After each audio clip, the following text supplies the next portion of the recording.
Alright, folks, look at these trees. Aren't they just lovely? They're just lovely. So beautiful. See that? Chỉ mà chỉ có bị tông trụ chết nó là ha. So, look at this.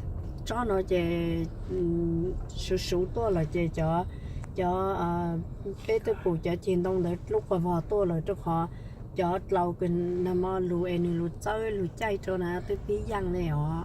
Look at this. It's so pretty. It's so sad. Thằng con chó snow nó bị giăng ha. Nếu xa ha cho coi cho nhiều lâu nó rung go.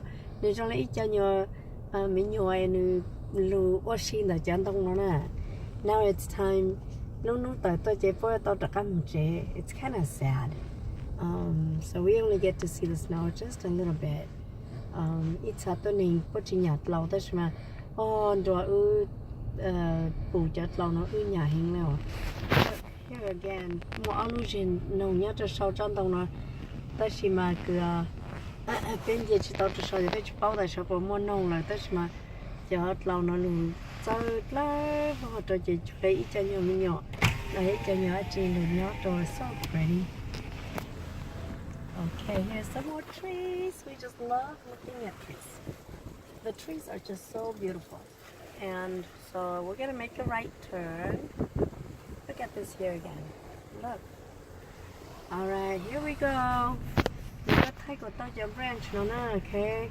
Oh, chân tông nó mà không có kinh đồ lo, just no, no. Lấy cái bao này kinh của làm cho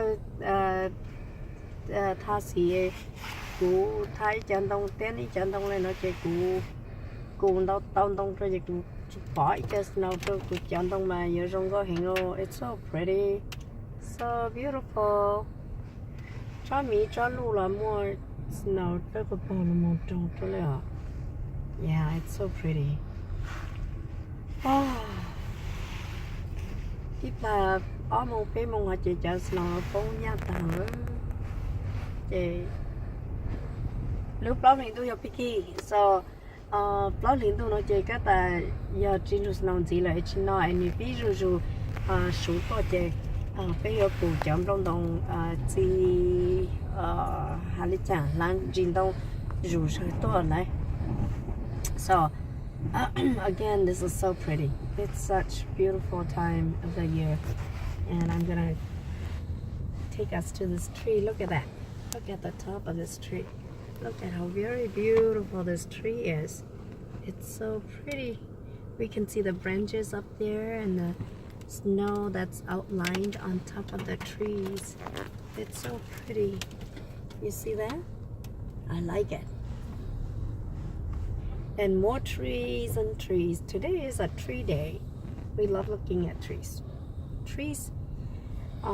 Giờ biết sẽ trong đồng nó chỉ nhiều khăn đó hiện cho biết sự trong đồng đợi giờ the life of that tree. Hạt tàn lúc nên nó rồi chả nè. Đông xì như mua chợ tới hiện là mình sẽ như chợ đông nè. Mình sẽ cho chợ tới cứ nhớ trên là trong đồng nè. Chợ tới nó nè như tới tua nè. Chỉ mình sẽ bao tại trong đồng nó. Lùa là lâu nè mà mình bao hả. Mình sẽ chỉ giờ trong đồng lâu hiện là chỉ như cho tới tua ha tụt lấy nè. Chỉ chạy tao tại trong đồng họ lâu hiện là biết chỉ bao tại như biết chỉ xong. Thế giờ lựa chọn tôi nên cứ phố cởi xuân đông là bây giờ bao tại trong đồng này mua nó nhung lấy chăng là ta sẽ mà cũ chỉ chơi dù cho nó na chị cũ cho bao tại trong đồng là mua số hình nhà ta nên luôn ha nên tạo hiện là nên mua cho nhà park lấy cái cho nó là nên tốt hiện nó chạy chạy tao tại trong đồng họ nên lâu nè and tao trong đồng họ nên rong lên nó nè because nếu phụ nên tao lúc xong nên tao lúc li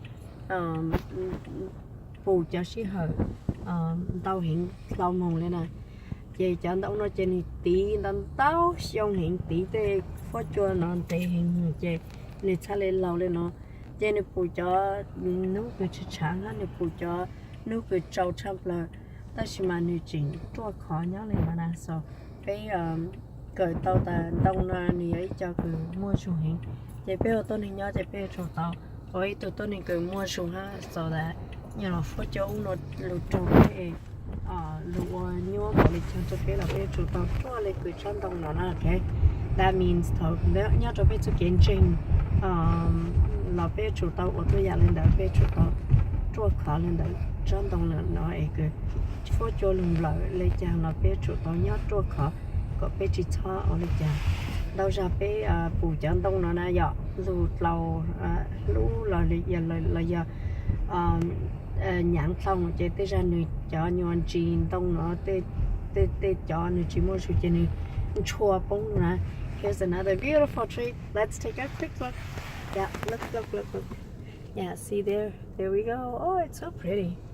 So even though người tê chế người chua nè người bông luôn nè, tất nhiên the rest of the other branches người chỉnh nhau. Yeah, so that means bé luôn nên ô lên đó hả bé luôn nên lên đó hả nên tao ra bé chỉ cho cái cho nhiều sa giờ sometimes cái cho nhiều sa thì nữa bộ đồ bé nhiều sa nè but bé chắp bộ đồ có bé cái nhiều sa là có những bé ở chủ có những nữa thì bé chủ chỉ cho khó là cứ chọn đông nó cái giờ ta bé lưu ý dạng nhiều ô tô có bé chỉ tàu in tù là bé chủ dùng trong ta bé ở chủ ở nhà cho khó là cứ chọn đông nó.